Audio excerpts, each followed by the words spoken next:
Di saya jelas, Mas. Oke, terima kasih. Bismillahirrahmanirrahim. Assalamualaikum warahmatullahi wabarakatuh. Selamat pagi teman-teman. Alhamdulillah masih bisa ketemu di titik balik perubahan. Sebelum kita awali kelas kita pagi ini, marilah kita berdoa terlebih dahulu sebagai wujud kesyukuran atas nikmat, rahmat, dan kepahaman dalam kelas kita pagi ini. Berdoa silakan. A'udzubillahi minasyaitonirrajim. Bismillahirrahmanirrahim. Rabbi zidna ilma warzuqna fahma birahmatika ya arhamar rahimin. Amin. Monggo Kang. Dikohoskan dulu.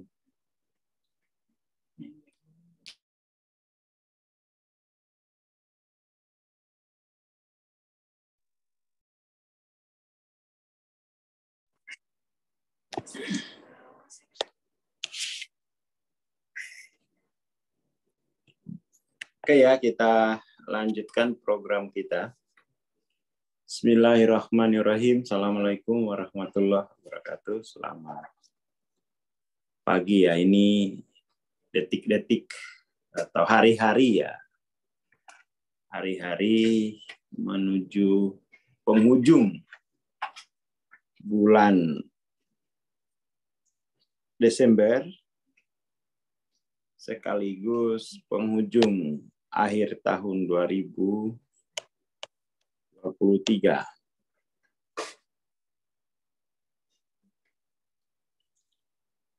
Oke, kita lanjutkan. Jadi, niat spiritual itu patuh, memperkuat, dan berfokus pada menyaksikan serta mengamati. Ini secara spiritual ya, bukan secara sosial. Nanti kamu saya hanya menyaksikan aja, nggak usah melakukan. Ini secara spiritual. Jadi dia orientasinya itu, secara spiritual itu melepaskan, bukan melakukan, mengambil, memperoleh. Yang dilepaskan itu adalah kesalahan identifikasi aku.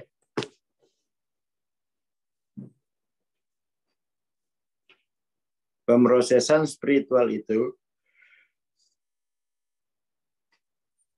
seperti memposisikan diri saat tertiup angin dan diarus air.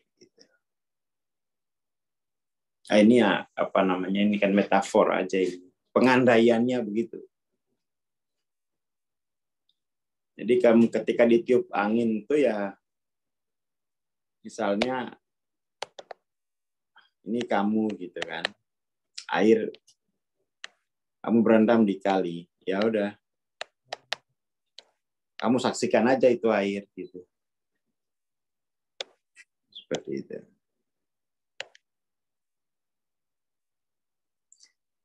Gaya hidup kontemplatif memudahkan perpindahan rasa identitas dari tubuh atau pikiran ke penyaksi pengamat yang lebih utama dan lebih dekat dengan kebenaran diri dan realitas. Jadi gini ya, kita mulai dimensi ketiga. Kita mulai dimensi ketiga. Kenapa sih Bang langsung mulai dimensi ketiga gitu? Kenapa enggak mana dimensi duanya, mana dimensi satunya gitu kan? Dimensi pertama, dimensi kedua, dimensi ketiga. Dulu pernah dijelasin. Jadi kalau sebenarnya itu yang paling penting itu adalah mulai dari nol dulu.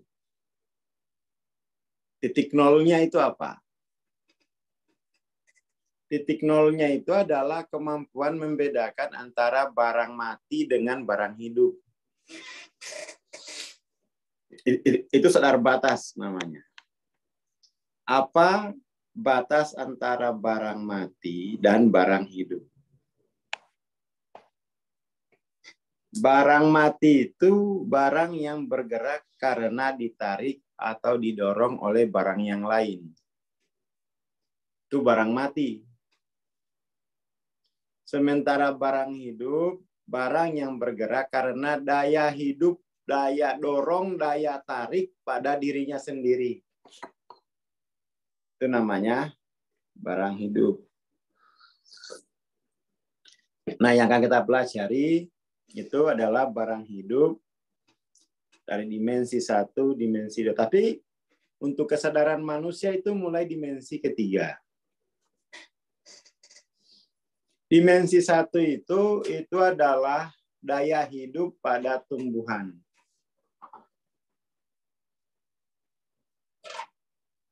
Daya gerak hidup pada tumbuhan.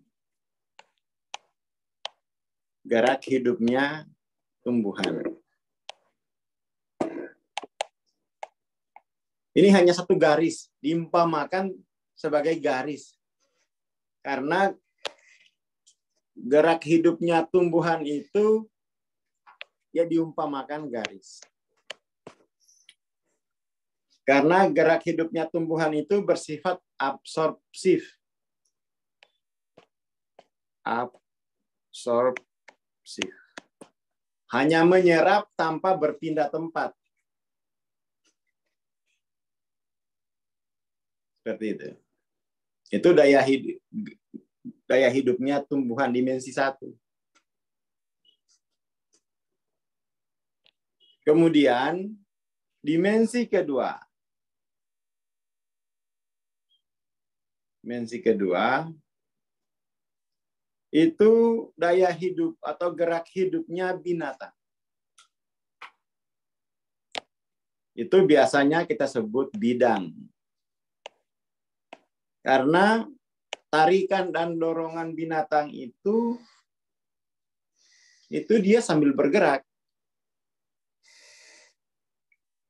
Itu daya hidup dimensi kedua.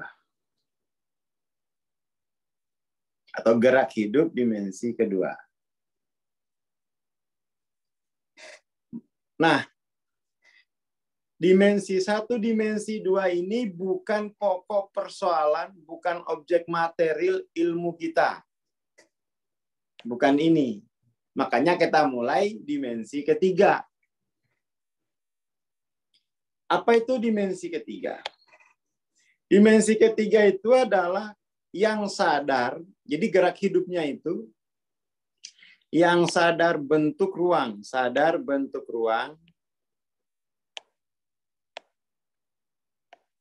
dimensi, dia tahu itu bentuk ruang.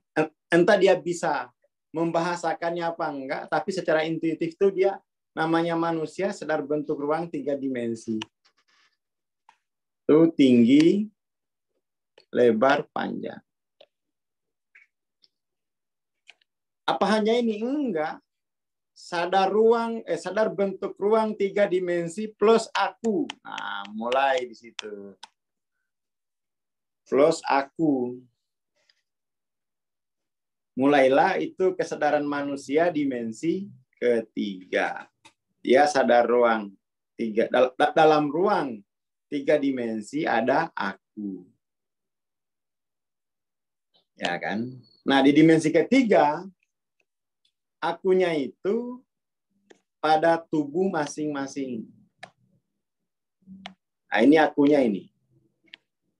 Bahasa internasionalnya berkesayaan sendiri-sendiri.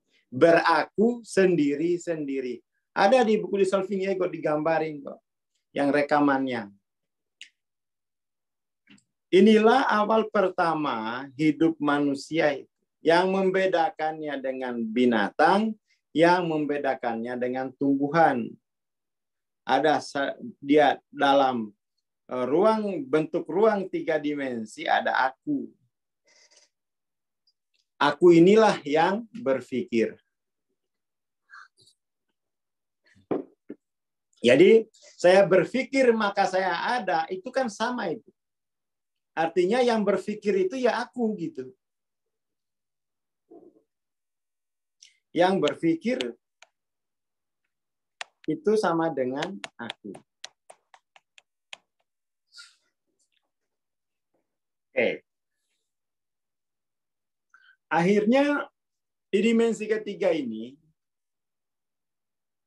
ya semua tubuh itu punya aku sendiri-sendiri, punya akunya sendiri-sendiri. Selain aku berarti kamu. Artinya kamu itu akumu sendiri, akuku sendiri.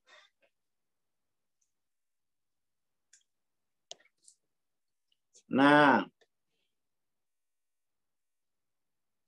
akhirnya terjadilah transaksi karena ini di sosial. Nanti antar aku ini itu akan di dimensi ketiga akan terjadi relasi kuasa. Akan terjadi relasi kuasa. Soalnya apa? Kalau akunya itu tidak dikuasai, dia nanti menguasai kita. Bahasa orang kampung, oh dia nanti kalau tidak dikuasai sejak dini, dia akan menguasai kita. TEP. Nah, ada alumni TEP. Nah, dulu jelasin gitu, TEP itu. Nah, ini diulangi lagi, coba diulangi dengan pendekatan subjektif.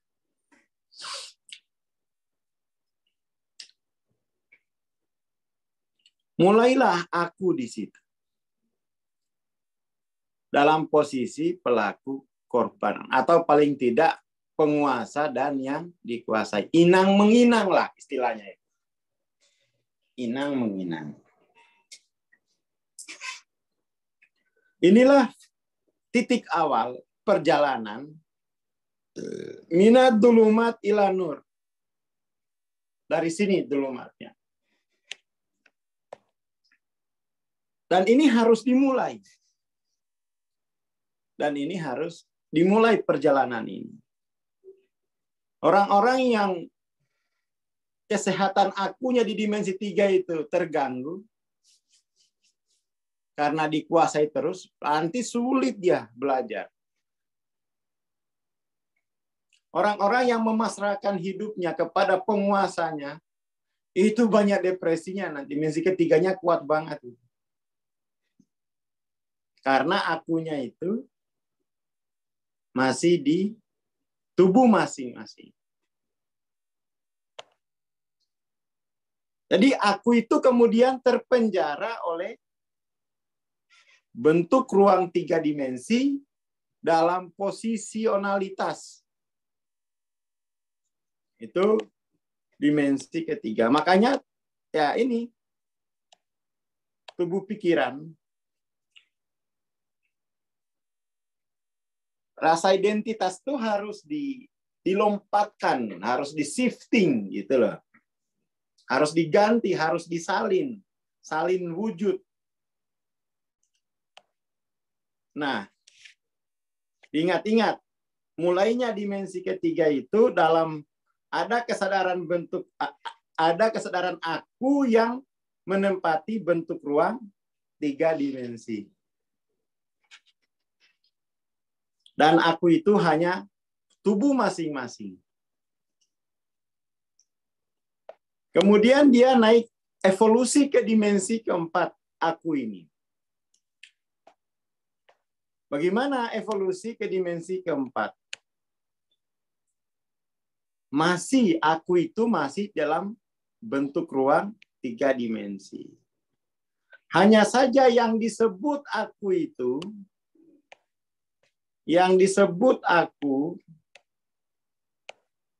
itu bukan hanya tubuh sendiri. Yang aku itu adalah semua tubuh yang ada hubungan kontrak dengan tubuhku. Nah, kayak gini. Sudah meluas aku itu. Awalnya hanya satu tubuh menjadi banyak tubuh, tetapi masih di dalam terpenjara dalam bentuk ruang 3 dimensi.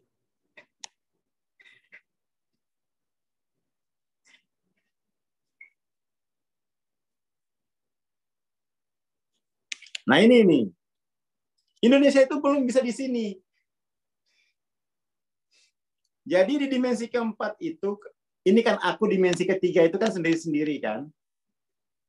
Aku itu ada pada tubuh masing-masing. Kalau dimensi keempat, transformasi akunya itu Tidak hanya yang disebut aku itu bukan hanya pada tubuhku. Yang disebut aku itu juga pada sana, pada tubuhan. Itu aku semua tuh. Aku semua tuh. Yang tubuh yang itu aku semua itu. Jadi mari pikirkan bagaimana penghasilannya tubuh yang sana tuh. Karena itu aku semua. Makanya dimensi 4 itu aja udah nggak mungkin nganggur. Pasti sukses kalau dimensi keempatnya itu bagus. Kenapa? Loh, yang disebut aku itu bukan hanya tubuhku kok. Yang saya sebut aku itu adalah sana. Sekabehane. Gitu kan? Itu aku dimensi keempat. Tapi ini belum spiritual. Belum spiritual. Kenapa belum spiritual? Karena aku itu masih terjebak bentuk ruang 3 dimensi. Nah itu. Sampai sini clear nggak? Untuk memahami bedanya pikiran dengan penyaksi. Gitu. Masih jauh ini dari kebenaran.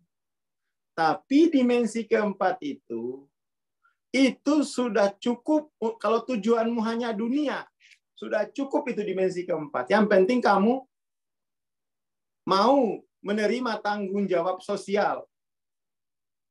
Bahwa yang disebut aku itu satu Pulau Muna. Nah, gitu. Baru pikirkan tuh bagaimana jomblo-jomblo di Pulau Muna yang sakit-sakit. Kan itu aku. Ya kan? Pasti sukses, pasti. Secara deduktif kita menyimpulkan. Kenapa? Loh, akunya banyak. Maksudnya itu aku itu adalah pada jumlah yang banyak. Penggabungan jumlah.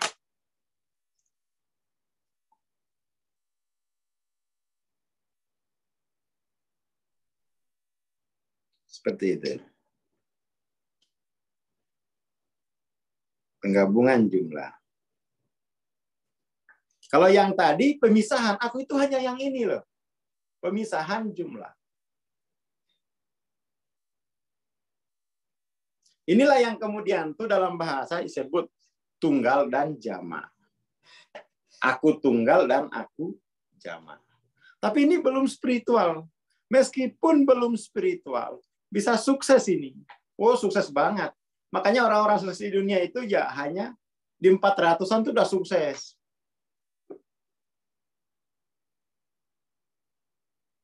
Karena cara berpikir, karena spiritualnya, pikirannya, perasaannya, sikapnya, tindakannya itu penuh di dimensi keempat. Kan harus bikin perusahaan kemudian untuk ngurus aku yang banyak itu. Aku yang bersisi banyak itu. Jadi katakan ada ini ya. Ini kan aku hanya satu sisi. Dimensi ketiga itu. Sisi tubuhku sendiri. Kalau dimensi keempat, aku itu sisinya banyak. Tergantung jumlah kontraknya gitu. Aku dengan sisi yang banyak. Ini kan sisinya banyak. Tambah lagi sini. Dari sinilah muncul ilmu struktur organisasi. Karena untuk mengorganisir sisi-sisi dari aku dalam ruang 3 dimensi tadi. Harus diorganisir, nggak mungkin nggak. Mau ditumpuk, nanti rebutan dia, nggak mungkin. Itulah dasar dari ilmu organisasi. Karena sisi-sisi aku itu harus ditempatkan dalam struktur organisasi, dalam baik secara organisasi sosial maupun organisasi pekerjaan.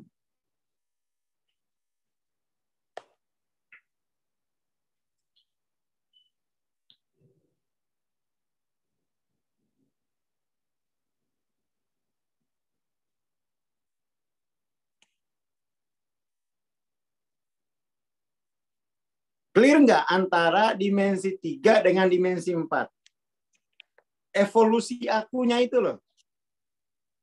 Evolusi rasa akunya. Nanti besok ini kita bahas di MTLOC pergeseran aku dari dimensi 3 sampai dimensi 10. Kita bahas lah. Biar terbedakan secara progresif. Biar terbedakan. Tapi setidaknya kamu udah tahu apa itu dimensi 1. Tidak ada aku di sana. Apa itu dimensi 2? Belum ada rasa aku. Kalau manusia ini dalam janin, belum ada rasa aku dalam janin itu. Dimensi 2 itu setelah lahir, sampai anak itu bilang, itu ibuku. Nah, rasa aku sudah hidup itu. Jadilah dia manusia gitu. Jadi kalau anak itu kalau lapar nangis, kalau pipis nangis, itu masih dimensi kedua. Belum ada aku. Belum ada aku. Tapi kalau lapar udah ada aku itu. Udah ada aku dimensi ketiga. Itu udah teriak mae. Gitu. Mboe gitu. Sudah hidup aku. Dari situ menjadi manusia.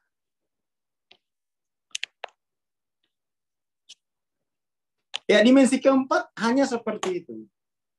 Persoalannya adalah persoalan dalam dimensi keempat. 85% penduduk dunia itu tidak bisa ditampung dalam struktur organisasi pekerjaan profesi. Mau diapain itu akumu itu? Kamu mau apain? Rohingya mau diapain itu? Situ. Makanya orang-orang pintar dimensi keempat, nggak bisa ini selesai dunia ini. Datang Elon Musk, bagaimana kalau kita pindahin ke Mars saja sebagian? Kata teori konspirasi, nggak usah dipindahin ke Mars, makan biaya. Kasih virus saya biar mati. Hanya seputar itu solusinya untuk manusia gitu. Dalam dimensi keempat ini. Terjadi ledakan populasi. Maka muncullah teori konspirasi bahwa penderitaan ini tidak selesai, tidak bisa kamu selesaikan. Meskipun kita sudah bikin struktur negara. Organisasi negara itu kan organisasi yang paling luas. Organisasi negara adalah organisasi yang paling luas.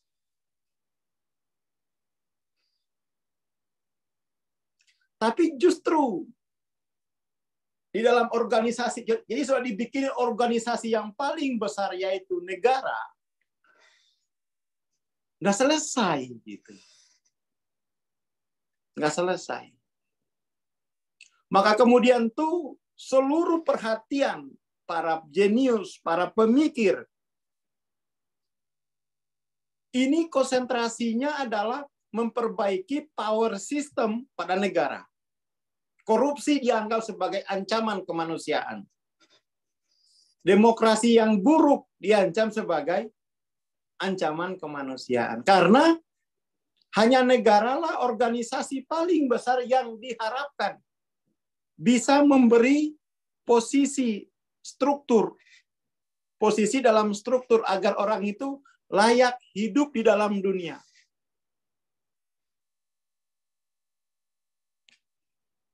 Jadi masa depan umat manusia di dalam dimensi keempat tergantung pada negara. Makanya itulah dasar bahwa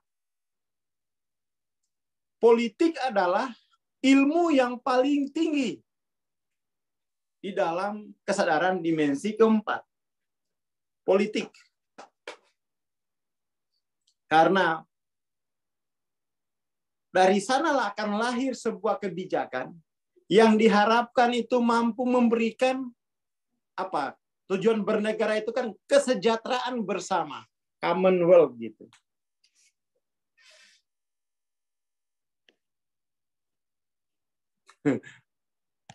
Gitu. Dengar sama singnya, mungkin pakai Mbak Putri.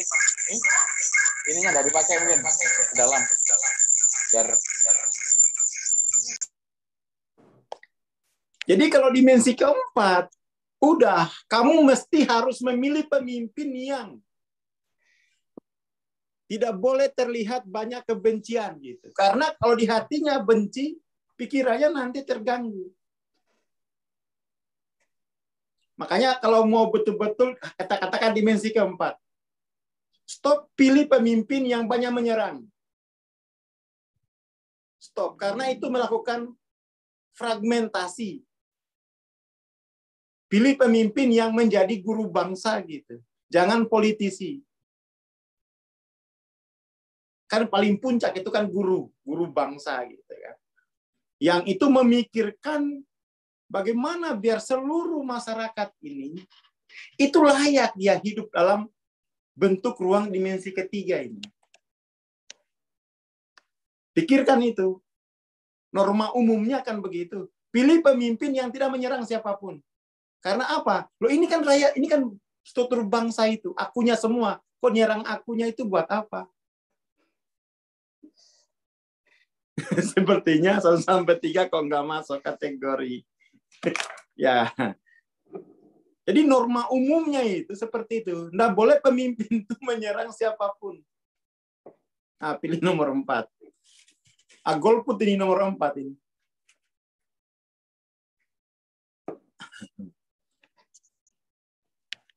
Oke. Tapi paling tidak kalau kita terus-teruskan ini, dimensi keempat, akhirnya kita menemukan bahwa masa depan dunia tergantung pada kebijakan politik. Mentok di situ dia. Mentok di situ. Masalahnya adalah sudah berapa puluh tahun kita berdemokrasi. Demokrasi tertua itu di Amerika. Orang miskin dan tuntas. Maka muncullah orang-orang yang mengajukan, kami mengajukan khilafah sebagai ganti demokrasi. Kamu yang ribut tiap hari kok menggantikan demokrasi. Kamu yang paling banyak permusuhannya kok menggantikan demokrasi. Ya nggak bisa lah. Nggak bisa. Kenapa? Kamu setiap hari memperlihatkan kebencian. Kamu setiap hari memperlihatkan kebencian kepada akumu, sisi akumu. Kan gitu. Malah kamu mau bodohin siapa kamu? Mau bodohin siapa? Kan semua tubuh yang menempati bentuk ruang 3 dimensi kan akumu. Loh kok kamu serang? Kok kamu serang? Terlihat sejak awal itu kebenaran dan kepalsuan itu.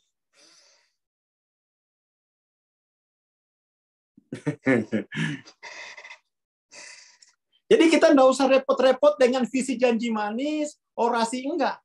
Terlihat ya, kalau dia nggak sadar bahwa seluruh tubuh dalam yang menempati ruang itu akunya, itu nggak sadar dia. Hanya retorika. Hanya retorika. Di hatinya terlihat itu harusnya. Dimensi keempat itu kayak misalnya Albert Einstein, contoh Albert Einstein, sikapnya Albert Einstein. Dia menentang keras pembuatan bom, jangan bikin bom atom gitu. Dia melarang, tidak pernah setuju dia itu. Atas dasar apapun. Kenapa? Loh itu akuku semua. Nah gitu kan. Itu contoh-contoh. Ketika Albert Einstein ditunjuk untuk menjadi presiden Israel, dia nggak mau. Saya nggak mau. Karena nanti itu aku berperang dengan akuku sendiri. Nah, kayak gitu tuh yang sempurna. Level kesadarannya di 400. Karena semua sisi itu adalah aku gitu loh. Semua sisi adalah aku. Nah, ini panduan abadi itu. Panduan abadi. Termasuk dalam mencari mantu. Kalau ada anak mantu kok nyerang bapaknya, wah itu ciri-ciri udah. Harus segera di MT lo saya kan. Harus segera diinteloskan. Seperti itu. Ya, sampai situ dulu ya. Sampai situ dulu, karena habis ini kita kelas Kawru Jiwo. Setidaknya itu gini loh. Kamu bisa tahu, oh itulah bedanya aku dimensi ketiga, berkesayaan sendiri-sendiri, dengan aku dimensi keempat. Dan organisasi paling besar di planet bumi ini adalah negara. Adalah negara. Dan ini kita akan memilih pemimpin, pilih pemimpin yang kalau memang semuanya menyerang, yang paling sedikit menyerang. Itu udah pilihan yang berlaku sepanjang masa. Terima kasih, selamat pagi, matur nuwun, assalamualaikum warahmatullahi wabarakatuh. Waalaikumsalam warahmatullahi wabarakatuh. Kelas tapping atau Kawru Jiwo, Kang? Iya, Tuh, tapping tak Kawru Jiwo. jam 10 Kawru Jiwo. Tapping Oke, habis iki, tenang aja. Terima Tak pikir kasih. kayak aku ku dewe yo. Terima kasih, Bang Azhar. Bagi teman-teman yang ikut Tapping for Healing, jam 9 kita ada kelas ya. Dan bagi teman-teman yang mau mengikuti mentoring TLOC, Jumat besok ya, tanggal 22. Terima kasih bagi yang udah saweran donasi ya, udah ada 10 orang yang sudah saweran ini. Yang lainnya menyusul insya Allah. Kita bertemu nanti ya. Nanti malam kita juga ada sesi Muna. Terima kasih. Assalamualaikum warahmatullahi wabarakatuh. Selamat pagi dan selamat beraktivitas.